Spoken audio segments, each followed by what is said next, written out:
Le monde des esprits, anges et démons, par le révérend père Don Marie-Bernard Maréchaux, avec approbation des supérieurs de la congrégation olivétaine. Préface. Olivétaine. Préface. De nos jours, les problèmes de l'au-delà ou du monde invisible ont le privilège d'exciter et d'irriter la curiosité. Nous ne sommes plus au temps où le matérialisme dominait en maître dans certaines écoles. S'il a encore des partisans, leur nombre est en décroissance et leur ton n'est plus aussi autoritaire. Il s'est produit une réaction dans le sens spiritualiste. L'âme humaine, trop longtemps comprimée, a revendiqué ses droits. Elle s'est réveillée et a repris conscience d'elle-même. Le sens intime proclame qu'elle est un esprit, étant un être pensant. Il y a donc dans le monde autre chose que la matière et ses énergies aveugles. Elle est un esprit, mais existe-t-il d'autres esprits que les âmes humaines? Existe-t-il des esprits indépendants pleinement de la matière? Ces esprits sont-ils en rapport avec nous? De quelle nature sont ces rapports? Telle est la question complexe qui se pose. À cette question, la foi répond oui. Il existe en dehors du monde matériel un monde des esprits, et ce monde est d'une magnificence que rien n'égale. Il y a des rapports étroits entre les deux mondes. Seulement, n'allez pas vous aventurer sans guide dans ces régions mystérieuses. Elles dévorent l'imprudent qui s'y risque, sous l'impulsion d'une curiosité maladive. Prenez mon flambeau. À la faveur de sa lumière, vous pourrez les explorer sans crainte, avec un profit immense et dans un vrai ravissement. Prenons ce flambeau, tout brillant des clartés que fournit l'enseignement des maîtres, et notamment de saint Thomas d'Aquin, et entrons d'emblée dans notre sujet. Mais il importe d'en tracer les grandes lignes. Examinons tout d'abord le monde angélique dans sa constitution, dans sa création première, dans la scission profonde qui s'est produite originairement en lui. Étudions ensuite quelle est l'influence et le mode d'action des esprits sur le monde des corps. Enfin, cherchons à déterminer les caractères de l'action propre soit aux bons anges, soit aux démons. En résumé, le monde des esprits, le mode d'action des esprits, l'action angélique et l'action démoniaque. Telles seront les trois parties de ce travail, avant tout dogmatique. Chapitre 1er. Le monde des esprits. Partie 1. L'existence du monde des esprits. Existe-t-il un monde invisible, composé de ces purs esprits qu'on appelle les anges? Saint Thomas d'Aquin va nous répondre. Les anges, dit le docteur Angélique, n'ont pas le caractère d'être nécessaires. À la rigueur, Dieu aurait pu se borner à créer l'univers matériel, et l'ayant créé, il aurait pu le gouverner et l'administrer par lui-même, sans aucun intermédiaire. La création des anges ne s'imposait pas à celui qui n'a besoin de personne et dont la vertu remplit tout. La raison ne peut donc démontrer par un argument rigoureux l'existence d'un monde angélique, mais elle peut atteindre dans une certaine mesure, au conseil de la sagesse divine, qui organisant l'univers a déterminé que le monde angélique en formerait une partie intégrante. Que l'homme se considère lui-même, il reconnaîtra qu'il est esprit et matière, fondus ensemble dans l'incompréhensible unité d'un même être. En tant qu'être matériel, il n'est pas isolé. Il occupe le rang le plus élevé sur une échelle ascendante qui va de la matière inanimée à la matière vivante. Pourquoi serait-il isolé en tant qu'être spirituel? Pourquoi n'occuperait-il pas le dernier degré dans une série ascendante d'êtres intelligents et libres qui, du seuil de la création matérielle, graviteraient vers la ressemblance divine? Que l'homme considère en particulier son intelligence, il constatera qu'elle est en quelque matière embryonnaire. Son acte se produit dans une certaine dépendance de l'imagination et du cerveau. Il ne jaillit pas limpidement de la faculté intellectuelle. Or, ce qui est imparfait suppose l'existence de ce qui est parfait. Au-dessus de notre esprit obscur et tâtonnant, il faut qu'il y ait des esprits vivants en pleine lumière, absolument dégagés de toute condition matérielle, chez lesquels l'acte intellectuel se produise avec toute la perfection qu'il comporte. C'est par ce beau raisonnement que saint Thomas arrive à établir la suprême convenance d'une création d'êtres purement immatériels dans l'ordre général du monde, et il n'hésite pas à conclure que cette création est requise à la perfection de l'univers. De la sorte, l'existence du monde angélique nous apparaît sinon comme absolument nécessaire, au moins comme souverainement convenable et éminemment harmonique. Mais cette existence peut aussi être constatée expérimentalement. On peut faire la preuve historiquement incontestable qu'à toutes les époques il s'est produit de nombreux faits et manifestations sensibles, soit des anges, soit des démons. Les pages de la vie des saints en sont remplies, mais les histoires profanes fournissent leur contingent à cette classe de phénomènes. Aujourd'hui même le monde des esprits s'impose à tout observateur, simplement impartial. Et malheureusement, il s'impose plutôt par son côté funeste et ténébreux que par son côté lumineux et salutaire. En dehors de l'intervention d'êtres intelligents et invisibles, comment expliquer les phénomènes troublants du spiritisme? Comment expliquer les tables tournantes? Les esprits en jeu, dans ces expériences, se déclare malicieux et pervers, mais s'il y a de mauvais esprits, il s'en trouve nécessairement de bons. D'ailleurs, la croissance universelle du genre humain vient corroborer ces faits d'observation courante. L'existence d'un monde immatériel, enveloppant de toutes parts notre monde matériel et le pénétrant jusque dans ses ressorts intimes, l'existence des anges, avec la distinction irréductible entre esprit bon et mauvais, est l'une de ces vérités qu'on nomme traditionnelles, parce qu'elle se trouve chez tous les peuples et qu'elle remonte à l'Antiquité la plus reculée. Le grec, sous les portiques de ses temples, croyait aux demi-dieux, aux génies, aux démons. Le sauvage, dans sa hutte grossière, croit aux esprits.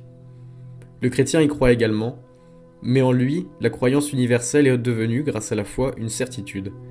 L'existence des anges est affirmée en une multitude d'endroits de l'Écriture sainte. Bien plus, ils y entrent en scène, comme envoyés de Dieu, à tout instant. Et s'il restait quelques doutes touchant cette vérité, le concile de Latran aurait levé cette déclaration dans sa profession de foi, que Dieu, au commencement, avait fait de rien deux sortes de créatures, la spirituelle et la corporelle, puis l'homme composé de l'une et de l'autre. Le texte est formel, l'existence du monde des esprits, vérité entrevue par la raison, vérité expérimentale, vérité traditionnelle, est un dogme de foi. Deuxième partie, la nature angélique. Demandons aux anges, à ces sublimes créatures plus insaisissables que le vent, plus fulgurantes que l'éclair, de poser un instant devant nous, afin que nous puissions surprendre et fixer quelque chose de leur éblouissante physionomie. Il y a trois sortes d'esprits, l'esprit humain, l'esprit angélique et l'esprit divin créateur de toutes choses. Ces esprits se meuvent en trois sphères que l'on peut appeler concentriques. La première sphère, celle dont le rayon est le plus court, est la sphère de l'intelligence humaine. La seconde, enveloppant la première, plus haute sans comparaison et plus large, est celle qu'habite et remplit la nature angélique. Enfin, la troisième, contenant les deux autres et de dimension infinie, est la sphère inaccessible lumière, qui est le lieu propre de Dieu créateur, de la très sainte et adorable Trinité. Or, la connaissance de l'homme est par elle-même bornée à la sphère qu'il habite. Il a pour son domaine propre les choses humaines. Non pas qu'il ne puisse s'élever au-delà par le raisonnement, mais il ne saurait avoir la vue claire et distincte du monde des esprits. Quand il cherche à s'en faire une idée, les images des choses sensibles viennent s'interposer entre la vue de son âme et ces objets purement spirituels. Et il ne les distingue que très confusément, comme on pourrait saisir des objets placés dans un très grand éloignement à travers un milieu peu diaphane. En un mot, pour connaître Dieu parfaitement, il faudrait être Dieu lui-même. Pour connaître parfaitement les anges, il faudrait être un ange. L'homme qui essaie de pénétrer les secrets de la nature angélique restera toujours en dessous de la vérité. Il sera comme l'astronome qui explore les espaces de lumière où se meuvent les astres. Peut-il se flatter d'en avoir une connaissance absolument exacte ? Aucunement. Et pourtant, ces contemplations sont-elles stériles, ces observations inutiles ? On aurait grand tort de le penser. De même, malgré l'imperfection qui d'avance frappe nos investigations au sujet des anges, elles ne sont pas sans fruit ni sans douceur. Tout en réduisant l'ange à une taille presque humaine, nous découvrons en lui le reflet d'une beauté idéale qui descend directement de Dieu, de celui que saint Grégoire de Nazianze appelle la première lumière, la première splendeur. Les anges, dit ce saint, sont comme un écoulement et un petit ruisseau de la première lumière. Ce sont les secondes splendeurs au service de la première splendeur. L'ange est un pur esprit, voilà sa définition. Il ne se compose pas comme nous de deux substances, associées ensemble en unité de nature. Dieu n'a pas fait en lui, suivant l'expression si énergique de saint Grégoire le Grand, une mixture inexplicable d'esprit et de boue. Investigabili dispositione miscuit spiritum et lutum. S'il n'a pas un corps matériel et pesant, il n'a pas davantage un corps subtil et aérien. Un corps fluidiforme et impondérable. C'est une substance spirituelle pure qui n'admet aucun mélange de l'élément corporel, même le plus impalpable. Quelques anciens pères ont pensé que l'ange avait un corps, mais bien entendu un corps fluide et lumineux. Peut-être leurs expressions ont-elles été prises trop à la lettre. Ils semblent jaloux de réserver à Dieu seul, la qualification d'esprit pur. Pour eux, tout ce qui est borné, limité, est par même corporel. Quoi qu'il en soit, sur une question où saint Augustin, avec son insigne modestie, s'était récusé, la doctrine catholique s'était précisée dans la suite des âges. Aujourd'hui, elle n'admet plus d'hésitation. L'ange n'a rien de corporel, c'est un pur esprit.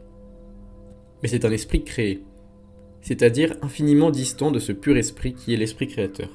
L'esprit créateur, esprit créé, il y a entre ces deux termes une différence telle qu'on ne peut l'expliquer que par celle qui existe entre un être vivant et une image inanimée. Si par sa qualité d'esprit pur, l'ange se rapproche de Dieu par sa qualité d'esprit créé, il se rapproche de nous. Et il se tient tout près de nous, alors que la distance qui le sépare de Dieu est incommensurable. Esprit pur, esprit créé, ainsi se présente donc à nos méditations la nature angélique. En tant que pur esprit, elle s'offre à nous avec un caractère d'unité, de simplicité, de fixité, et en même temps avec des qualités de simplicité, de clairvoyance, de vigueur et d'énergie. Elle est comme le diamant, perméable à la lumière, et en même temps intraitable à l'acier et à tout dissolvant. Car là où il y a la composition de substances, il n'y a pas de dissolution possible. Elle est comparée, fort à propos, au feu le plus subtil qui pénètre partout et auquel rien ne résiste. Elle est plus prompte que l'esprit des tempêtes, que l'électricité elle-même, et pour elle les distances ne comptent pas. Elle est tout yeux, comme ces animaux mystérieux sous le symbole desquels le prophète Ézéchiel nous présente les messagers divins. Elle peut, d'un clin d'œil, mettre en mouvement le ciel et la terre, comme il appert de plusieurs passages dans l'Apocalypse. Toutes ces propriétés merveilleuses sont les conséquences de la spiritualité de cette nature. En tant qu'esprit créé, elle se présente à nous comme essentiellement bornée et limitée, bornée dans son essence, bornée dans sa puissance, bornée dans le champ de ses opérations. Nous essaierons plus loin, tant qu'il est possible, de déterminer ses limites, dans lesquelles elle se déploie la splendide énergie des anges. Pour le moment, étudions leurs facultés. Troisième partie, les facultés des anges. On nomme puissance ou faculté de l'âme l'intelligence et la volonté. Ce sont ainsi que l'on a très bien dit, comme deux ailes qui la transportent dans des régions supérieures. L'esprit angélique est pourvu de ces deux ailes. Il n'en saurait être autrement car elles sont le complément nécessaire de tout être spirituel. En lui, elles sont d'autant plus puissantes et plus rapides qu'il est esprit pur. Entre l'intelligence et la volonté humaine, et l'intelligence et la volonté angélique, il y a la même différence qu'entre l'aile repliée de l'insecte et l'envergure des grandes ailes. Notre connaissance des anges n'étant possible que par voie de comparaison avec nous-mêmes, nous allons étudier l'intelligence humaine, nous en reconnaîtrons les côtés imparfaits, et comprenant que ces imperfections nous sont propres, nous les écarterons de l'idée qu'il faut se faire de l'intelligence angélique, dont nous arriverons ainsi à concevoir quelque peu la clairvoyance, la sûreté et la pénétration. L'esprit humain dans l'enfance est totalement endormi. Il s'éveille frappé par les images des choses sensibles, et au commencement, il n'est accessible qu'aux impressions matérielles, du plaisir et de la douleur. Enfin, la raison se révèle. L'homme prend conscience de lui-même, il acquiert l'idée d'un bien qui n'est pas le plaisir, d'un mal qui n'est pas la douleur, il passe à l'état d'être moral. Puis son intelligence s'ouvre peu à peu, il cherche à pénétrer la vérité sur toute chose. Aidé par l'enseignement social, il conçoit clairement que, par-delà le monde matériel, il y a un monde ouvert à la seule pensée, et ce monde, il s'efforce de le pénétrer, il en fait son domaine. Que cette formation est longue, que cette investigation sont sujettes à erreur.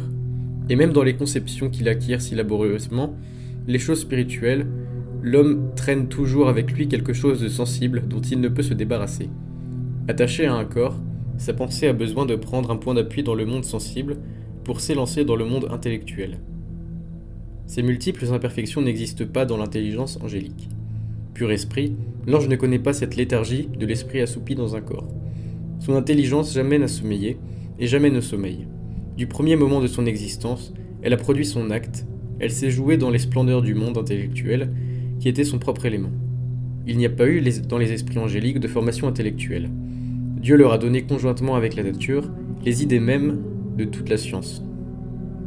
Et il a suffi à l'ange d'un coup d'œil pour prendre possession du domaine de science offert à sa pénétration, comme il suffit d'un coup d'œil à l'homme placé sur une éminence pour embrasser un immense horizon.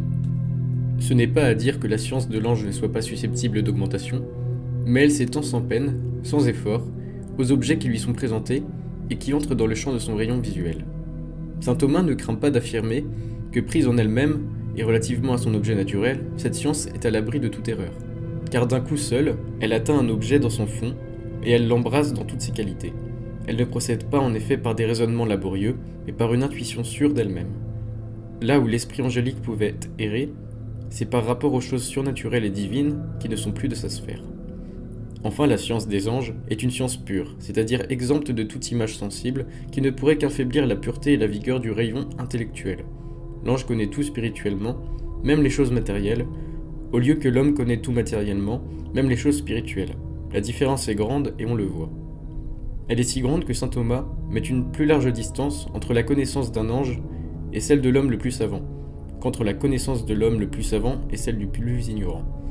Ainsi, rapprochez ces trois termes, un ange, un saint Thomas, un illettré. L'ange sera à un degré incomparablement plus élevé au-dessus du saint Thomas que saint Thomas au-dessus de l'illettré. Peut-on donner une meilleure idée de la transcendance de la science angélique ?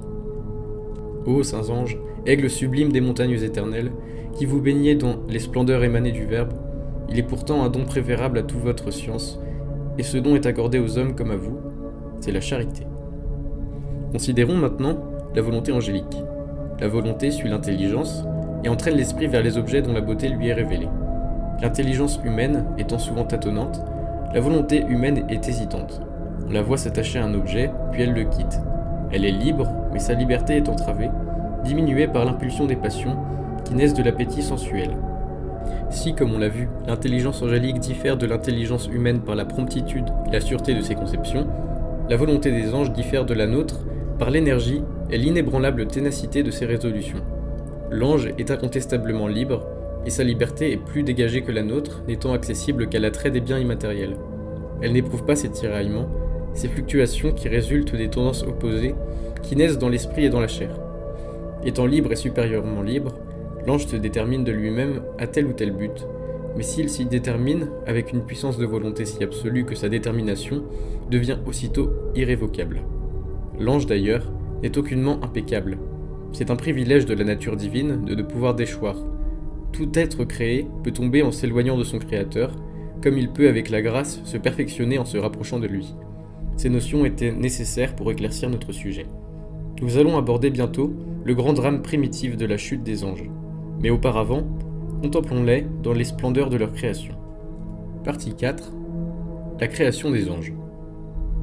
La création des anges a eu lieu au commencement, c'est-à-dire à ce moment primordial où Dieu, sortant de son repos éternel, a fait acte de créateur. Elle a vraisemblablement coïncidé avec la création de la matière chaotique, des premiers éléments du monde. C'est ce que nous donne à entendre le Saint Concile de Latran. Quel contraste entre la matière informe, sans consistance, et le monde angélique, parfait de prime abord, éclatant de lumière et rayonnant de beauté. Habitués que nous sommes aux pénibles éclosions, aux lentes formations, nous ne pouvons concevoir ce que fut cette production instantanée de myriades d'esprits que le rayon divin remplissait en les créant, et qui, dès leur apparition, formèrent un chœur immense à la louange du Dieu éternel. Ces magnifiques créatures étaient pourvues de toute la perfection que leur nature comporte. Elles avaient la jouissance innée de leurs facultés puissantes. Elles se connurent les unes les autres par une pénétration réciproque. Elles connurent Dieu, non pas dans l'impénétrable mystère de son essence, mais dans ses glorieuses qualités d'esprit créateur et immortel. Leurs regards percèrent le voile de la création matérielle, et en saisirent dans le rayon divin qui la porte et qui la féconde, les lois ordonnatrices et les proportions pleines de sagesse. En un mot, rien n'échappa au coup d'œil de ces esprits, et un instant leur suffit pour prendre possession du monde intellectuel qui était leur élément. En même temps, leur volonté éprouva un élan également magnifique. Elle tressaillit en Dieu par le mouvement même qui la portait vers le bonheur. Elle l'adora en lui-même et dans ses ouvrages. Ce premier élan était une suite de l'acte créateur. Il fut bon mais non méritoire, car il en résultait de l'impulsion de Dieu créateur et non d'une détermination libre de la créature. C'eût été peu de chose pour l'ange d'être créé dans la perfection de ses facultés naturelles s'il n'eût été élevé à l'état de grâce. Le Créateur daigna donner ce cachet de perfection suprême au premier et au plus bel ouvrage de ses mains. D'un même coup, dit saint Augustin, la nature fut créée et la grâce répandue dans les esprits angéliques. Ils étaient faits pour une béatitude surnaturelle, dès le premier moment de leur existence. Ils furent mis en voie de parvenir à cette béatitude, qui consiste en la vision intuitive de Dieu. Si cette vision est au-dessus des facultés naturelles de l'homme, elle n'est pas moins au-dessus des facultés naturelles de l'ange. Pas plus que l'homme, il ne pouvait franchir le voile où Dieu se cache, que par le mouvement surnaturel de la grâce. Il fallait, ainsi qu'à nous, les vertus gratuites de la foi, de l'espérance et de la charité, sans lesquelles aucune créature ne peut aspirer et prétendre à la gloire du ciel. Dieu nous donna donc aux esprits angéliques, en les créant, la grâce. Il leur donna les vertus surnaturelles qui en sont la résultante nécessaire. Il déposa en eux cette semence de gloire et de béatitude. Il les mit en relation d'amitié avec lui-même, ce que fut l'infusion de la grâce en ces purs esprits. Il est impossible même de le concevoir. Ne trouvant en eux aucun obstacle, pénétrant librement en ces natures diaphanes, elle se répandit du centre de leur être dans leur noble faculté comme un fleuve de splendeur. Se référant à cette infusion de vie surnaturelle, saint Augustin a dit des anges cette belle parole. Aussitôt fait, ils furent faits lumière. ut factisunt, lux factisunt. Car la première lumière s'était épanchée en ces esprits comme l'éclat du soleil dans un diamant, elle en avait fait autant de foyers de lumière. Ils ne jouissaient pas de la vision de Dieu, mais ils en étaient comme plongés dans l'ombre lumineuse où il se cache. Ils le connaissaient par la foi, dans le mystère de la Trinité des personnes, avec une clairvoyance que nous n'avons pas. Ils ne possédaient pas Dieu, et toutefois, Dieu siégeait en eux, comme sur le trône du haut duquel il présidait au reste de la création. Ils n'étaient pas encore dans le ciel définitif, qui est le lieu propre de la vision divine et le séjour des bienheureux, mais ils étaient dans un paradis spirituel qui en est le vestibule. C'est dans les délices de ce paradis que le prophète nous peint Lucifer avant son péché. Tu étais le sceau de la ressemblance de Dieu, tu étais plein de sagesse et parfait en beauté. Tu te trouvais dans les délices du paradis de Dieu, ton vêtement était enrichi de toutes sortes de pierres précieuses. Tu étais comme un chérubin qui étend ses ailes pour couvrir le propitiatoire. Je t'avais établi sur la montagne sainte, tu marchais au milieu des pierres précieuses éclatantes comme le feu. Tu étais parfait en tes voies depuis le jour de ta création, jusqu'à ce que l'iniquité fût trouvée en toi. Ézéchiel 28:12. Comment l'iniquité peut-elle trouver place en ces créatures si comblées des bienfaits de Dieu? Nous allons le montrer. Partie 5. Le grand combat dans le ciel. Apocalypse 12, versets 7 à 10. Il se fit un grand combat dans le ciel. Michel et ses anges combattaient avec le dragon, et le dragon luttait avec lui et ses anges. Et ils ne prévalurent pas. Il n'y eut plus de place pour eux dans le ciel, et le grand dragon fut projeté à terre. Lui, l'ancien serpent que l'on nomme le diable, lui, Satan qui séduit le monde entier, et ses anges furent précipités avec lui. Encore que ce passage puisse s'interpréter de la lutte incessante qui existe entre les démons et les saints anges, il s'entend fort bien du grand combat qui se déclara au commencement entre les anges fidèles et les anges rebelles. C'est à la suite duquel ceux-ci furent précipités du ciel à tout jamais et jetés dans les abîmes de l'enfer. La foi, en effet, nous enseigne que peu après leur création, il y eut une division profonde entre les anges, les uns se révoltant contre Dieu, les autres s'inclinant sous sa main avec amour. Cette attitude opposée, ces mouvements en sens contraire, prirent la forme d'un vrai combat, chaque parti cherchant à faire prévaloir son sentiment et à entraîner le plus d'adhérents possible. Mais le bon parti l'emporta, et par le nombre des combattants, et par la puissance de son élan. Et le parti adverse se trouva exclu du ciel. Comment un courant mauvais se détermina-t-il parmi les anges, ces pures et sublimes créatures? La Sainte Théologie va nous l'expliquer. Tous les anges, nous l'avons dit, furent créés parfaits suivant la nature, et ornés d'une grâce qui les portait vers Dieu par un mouvement suave et fort. Dieu, dit saint Augustin, leur avait donné une volonté droite pour qu'ils s'attachassent à lui d'un amour chaste. Ils n'avaient qu'à suivre par une libre détermination de leur volonté le mouvement de la grâce qui les sollicitait, et ils entraient en possession de Dieu, vus et contemplés face à face. Ils touchaient d'emblée au terme de la céleste béatitude. Dans le moment initial de leur existence, ils tressaillirent tous en Dieu, leur Créateur. Livre de Job, chapitre 23, verset 7. « Où étais-tu, demande le Seigneur à Job, quand les astres du matin chantaient mes louanges de concert, quand tous les fils de Dieu étaient dans la jubilation ?» Ces astres du matin, ces fils de Dieu, c'étaient les anges dans le tressaillement de leur splendide nature, qui sortaient des mains de Dieu, toutes pures et toutes virginales. Ce tressaillement, nous l'avons expliqué, n'emportait aucun mérite. Il précédait toute détermination libre, il était une résultante et comme la contrepartie de l'impulsion créatrice. Il ne se prolongea qu'un moment, mais un moment qu'une durée tout autre que les fugitifs instants qui mesurent notre existence ici-bas.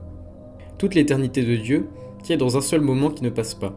Chaque moment de la vie des anges est une durée qui peut équivaloir à des siècles. Il faut bien que ce moment se soit prolongé, puisque l'ange rebelle est dit s'être promené parmi les pierres précieuses intincelantes, comme le feu, jusqu'à ce que l'iniquité ait été trouvée en lui.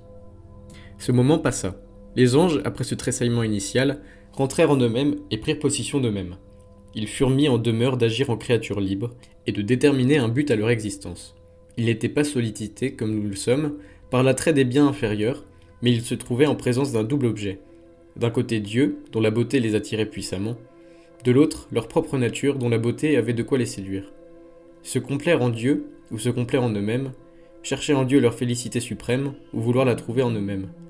Tels étaient les deux termes entre lesquels la volonté libre des anges devrait se prononcer et choisir. Leur choix pouvait-il être douteux? Ne comprirent-ils pas, ces purs esprits, que la vérité, que l'ordre, c'était pour eux de s'offrir eux-mêmes en holocauste à la beauté incréée, de reconnaître qu'ils n'étaient rien au regard de celui qui est tout, et en se dégageant des charmes trompeurs de la créature de s'élancer en Dieu par un mouvement puissant, en un mot de placer en lui, et en lui seul, leur fin dernière et leur suprême félicité. Sans doute, avec leur lumineuse intelligence, ils comprirent que leur devoir imprescriptible était de préférer Dieu à eux-mêmes, mais plusieurs, enivrés par une vaine complaisance, ne s'y rangèrent pas.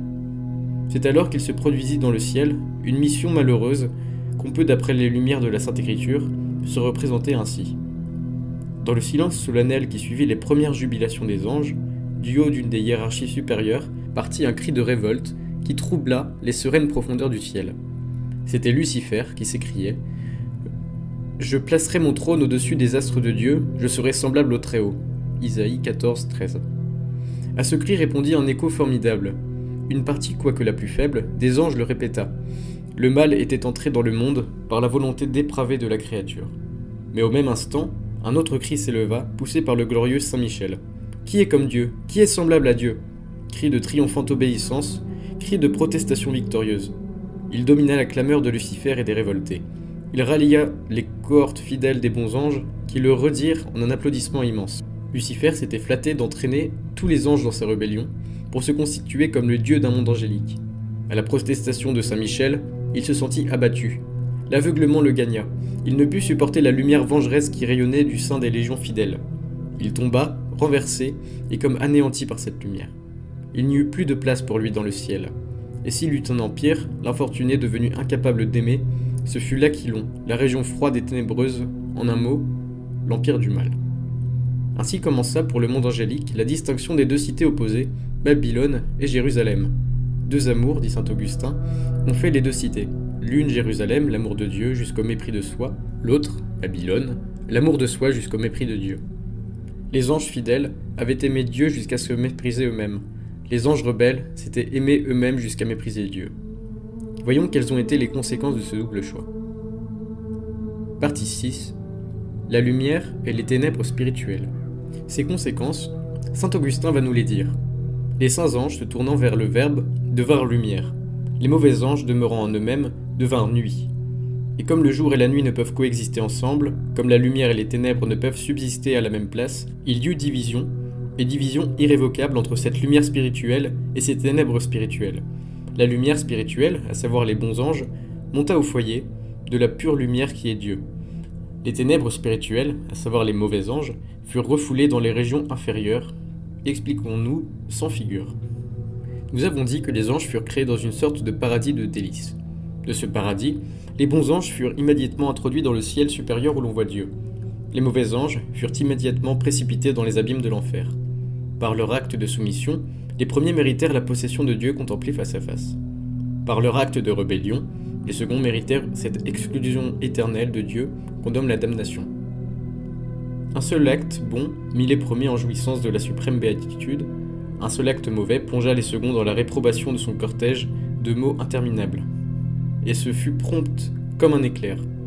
Luc 10, 18, « Je voyais, dit notre Seigneur, Satan tomber du ciel comme un éclair. » L'esprit reste stupéfait devant cette punition effrayante, aussi prompte que la pensée orgueilleuse qui la provoqua, qui ne laissa pas de trace au repentir. Elle nous montre avec évidence que Dieu ne doit rien aux pécheurs que la justice, qu'il n'est aucunement obligé de leur donner le temps de la pénitence et du pardon, que s'il daigne l'octroyer aux pauvres créatures humaines, c'est par une pure et gratuite bonté. Le caractère instantané et irrévocable de cette punition vengeresse peut aussi s'expliquer ce que nous avons dit de la nature angélique. L'intelligence des anges n'a pas les tâtonnements de la raison humaine. Elle va d'un seul coup jusqu'au fond des choses. Leur volonté n'a pas les hésitations de la nôtre. Elle s'attache tout entière à un but, avec une indomptable énergie et une irrévocable ténacité. Grâce à cette pénétration intellectuelle, à cette puissance de volonté, les anges ont pu jeter toute leur vie dans un seul acte qui a déterminé et arrêté sans retour possible leur éternelle destinée, soit bienheureuse, soit malheureuse. Dans leur cri de soumission à Dieu, les bons anges ont mis toute leur intelligence, tout leur libre arbitre, toutes leurs facultés magnifiques, comme leur énergie incomparable, tout leur être, en un mot, qui s'est trouvé fixé irrévocablement au bien et à Dieu. De même, les mauvais anges ont jeté dans leur cri de révolte toute leur belle nature dévoyée à sa vigueur native. Dès lors, elle se trouva scellée pour jamais au mal qu'elle avait librement choisi. Des deux côtés, l'acte fut définitif. Étant définitif, il eut pour effet bien compréhensible d'ouvrir aux uns la porte du ciel, aux autres la porte de l'enfer. Il n'y eut donc en résumé que 3 moments dans la vie des anges. Un premier moment qui fut celui de leur création, et aussi de leur transport instinctif, de leur jubilation de louange. Un second durant lesquels, prenant possession d'eux-mêmes, ils fixèrent librement un choix qui fut définitif. Enfin un troisième, qui marqua leur éternelle récompense ou leur éternel châtiment. Le premier moment eut, nous l'avons dit, une durée qu'il ne faut pas calculer humainement. Le second ne saurait pas non plus être regardé comme absolument instantané. Cette prise de possession d'eux-mêmes, cette réflexion profonde, cet élan vigoureux vers un but, se fondirent ensemble dans une durée morale qu'on ne peut évaluer. Quant au troisième moment, il dure et durera toujours. Le païen Aristote a émis quelque part une pensée que saint Thomas a consignée dans sa Somme, et qui nous a toujours émerveillés. Il est, dit-il, des êtres qui atteignent leur fin par plusieurs mouvements successifs. Ce sont les créatures humaines, qui généralement n'arrivent pas au bonheur suprême du ciel que par des actes de vertu multipliés. Il en est d'autres, continue le philosophe, qui atteignent leur fin par des mouvements très simples et en très petit nombre. Ce sont les anges qui ont mérité leur béatitude finale par un seul acte de vertu, contenant la quintessence de tous les actes possibles. Enfin, conclut-il, il est un être qui possède sa fin sans aucun mouvement. Cet être, on le comprend, c'est Dieu, qui trouve tout son bonheur en lui-même et qui n'a pas à le chercher hors de lui. Heureux anges qui d'un trait sont parvenus à Dieu comme la flèche qui touche droit au but, comme l'oiseau des cimes qui d'un large coup d'aile revient au gîte.